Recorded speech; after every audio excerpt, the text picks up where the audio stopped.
ಇಲ್ಲಿ ನೋಡಿ ಈ ಥರ ಇರುತ್ತೆ ಫಾರಮು. ಫಿಲ್ ಮಾಡಬೇಕು ಅಂತ ನಾನು ಈಗ ಹೇಳ್ಕೊಡ್ತೀನಿ ನಿಮಗೆ. ಈ ಫಾರಮಲ್ಲಿ 2 ಕಾಲಮ್ ಬಂದಿರುತ್ತೆ, ಮೇಲ್ಗಡೆ 2 ಥರ ಕಾಲಮ್ ಇರುತ್ತೆ. ಡೀಟೇಲ್ಸ್ ಹೆಂಗಪ್ಪ ತಗೊಳ್ಳೋದು ಅಂತ ನಿಮಗೆ ಡೌಟ್ ಬರ್ಬೋದು. ಬನ್ನಿ ಈಗ ನಾನು ಅವ್ರ ಡೀಟೇಲ್ಸು ಹೆಂಗೆ ತಗೊಳ್ಳೋದು, ಫಸ್ಟು ಡೀಟೇಲ್ಸ್ ತಗೊಳ್ಳೋಣ, ಆಮೇಲೆ ಅದನ್ನು ಹೆಂಗೆ ಫಿಲ್ ಮಾಡೋದು ಅಂತ ಹೇಳೋಣ. ಯಾರು 2002ರಲ್ಲಿ ವೋಟ್ ಹಾಕಿರ್ತಾರೋ ಅವ್ರು ಹೇಗೆ ಫಿಲ್ ಮಾಡಬೇಕು ಅಂತ ನಾನು ಈಗ ನಿಮ್ಗೆ ಇಲ್ಲಿ ಬೇಕಾಗಿರೋ ಡೀಟೇಲ್ಸು AC ನಂಬರ್ ಅಂಡ್ ಅದನ್ನೇ ಭಾಗ ಸಂಖ್ಯೆ ಅಂತ ಕರೀತಾರೆ.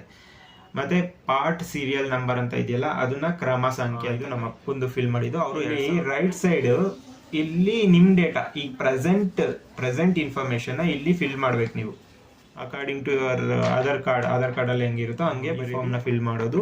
ಇಷ್ಟೇ, ಏನು ಕಷ್ಟ ಏನಿಲ್ಲ, ಎಲ್ಲರೂ ಮಾಡ್ಬೋದು. ಸಿಗ್ನೇಚರ್ ಮಾಡಬೇಕು. ಸಿಗ್ನೇಚರ್ ಮತ್ತೆ ನೀವು ಡೇಟ್ ಹಾಕಬೇಕು, ಯಾವತ್ತಿಂದು ಅಂತ ಡೇಟ್ ಹಾಕಿ